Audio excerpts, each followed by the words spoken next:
नमस्कार।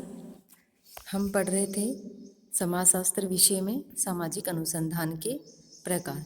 पिछले अध्याय में हमने पढ़ा निरूपणात्मक शोध, वर्णनात्मक शोध, प्रयोगात्मक शोध। आज हम पढ़ेंगे विशुद्ध शोध अर्थात प्योर रिसर्च।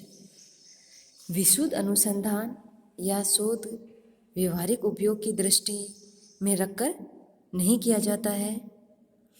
इसमें किसी समस्या के कारणों को ढूंढ निकालना और उनका हल प्रस्तुत करना ही विशुद्ध शोध के अंतर्गत नहीं आता है, बल्कि विशुद्ध शोध तो ज्ञान के लिए ज्ञान के लक्ष्य को लेकर खोज करना है। अर्थात जब किसी घटना की खोज ज्ञान प्राप्ति हेतु की जाए और वह भी वैज्ञानिक तटस्थता या वस्तुनिष्ठता बनाए रखने, तो उसे हम शुद्ध या मौलिक या आधारभूत शोध के नाम से जानते हैं। इस प्रकार के शोध कार्य में नीति निर्माण या उपयोगिता का दृष्टिकोण सम्मिलित नहीं किया जाता, बल्कि विशुद्ध शोध का लक्ष्य किसी समस्या को हल करना या किन्हीं आवश्यकताओं की पूर्ति करना नहीं है, बल्कि ज्ञान प्राप्ति एवं हमारे मौजूदा ज्ञान भंडार में वृद्धि और पुराने ज्ञान का शुद्धिकरण करना है। सत्य की खोज, रहस्यों को जानने की इच्छा, सामाजिक घटनाओं को समझने की लालसा ही शोधकर्ता का प्रमुख लक्ष्य माना जाता है। इस दृष्टि से वह निरंतर प्रयत्नशील रहता है और ज्ञान प्राप्ति तथा मौजूदा ज्ञान के परिमार्जन एवं परिवर्धन के लिए वैज्ञानिक प्रविधियों को काम में लेते हुए जो शोध कार्य किया जाता है, उसे ही हम विशुद्ध यानी कि मौलिक शोध या प्योर शोध के नाम से जानते हैं। इस प्रकार के शोध कार्य द्वारा सामाजिक जीवन के संबंध में मौलिक सिद्धांतों एवं नियमों की खोज की जाती है। विशुद्ध सामाजिक शोध का उद्देश्य सामाजिक घटनाओं के कार्यकारण संबंधों का पता लगाना है और साथ ही साथ इस प्रकार के शोध कार्य द्वारा घटनाओं में निहित या घटनाओं को संचालित करने वाले नियमों का भी पता लगाना है। प्रत्येक घटना, चाहे वह प्राकृतिक हो या सामाजिक, हमेशा कुछ निश्चित नियमों के अनुसार ही घटना घटित होती है और इन नियमों की खोज निकालना ही हमारा विशुद्ध शोध का मुख्य लक्ष्य है। प्राकृतिक घटनाओं को संचालित करने वाले अनेक नियमों का पता प्राकृतिक वैज्ञानिकों द्वारा विशुद्ध शोध के माध्यम से ही किया जाता है। समाजशास्त्र में भी सामाजिक घटनाओं के पीछे छिपे नियमों और उनकी खोज निकालने की दिशा में प्रयत्नशील है।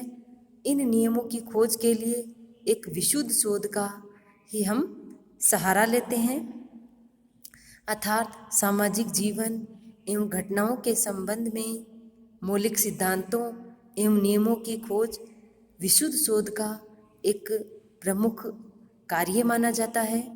इस प्रकार की शोध द्वारा न केवल नवीन ज्ञान की प्राप्ति एवं ज्ञान के भंडार में वृद्धि होती है, बल्कि पुराने ज्ञान का पुनः परीक्षण द्वारा शुद्धिकरण किया जाता है तथा विशुद्ध शोध के द्वारा भी हम ये पता लगाया जाता है कि परिस्थितियों के बदल जाने के से हमारे जो पुराने सिद्धांत और नियम हैं, वह वर्तमान परिस्थितियों में किस प्रकार से ठीक तरह से फिट होते हैं या नहीं, अर्थात वे वर्तमान परिस्थितियों के संदर्भ में प्रासंगिक हैं या नहीं, सही हैं या नहीं।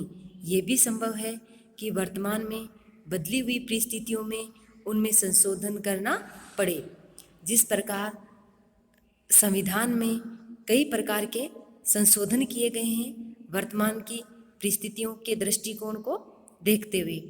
अतः नवीन सिद्धांतों एवं नियमों का प्रतिपादन करना तथा पुरानों का सत्यापन करना ही हमारा विशुद्ध शोध का मुख्य लक्ष्य है। विशुद्ध शोध से संबंधित विज्ञानों की प्रगति एवं विकास में काफ़ी योगदान देता है। इस प्रकार के शोध कार्यों से संबंधित विज्ञान के लिए अवधारणाओं एवं शब्दावलियों का विकास होता है। विशुद्ध शोध के अंतर्गत शोध विधियों की उपयुक्तता की जांच भी की जाती है। अर्थात हम कह सकते हैं कि विशुद्ध शोध में हम मुख्य रूप से इसके 5 उद्देश्य मानते हैं।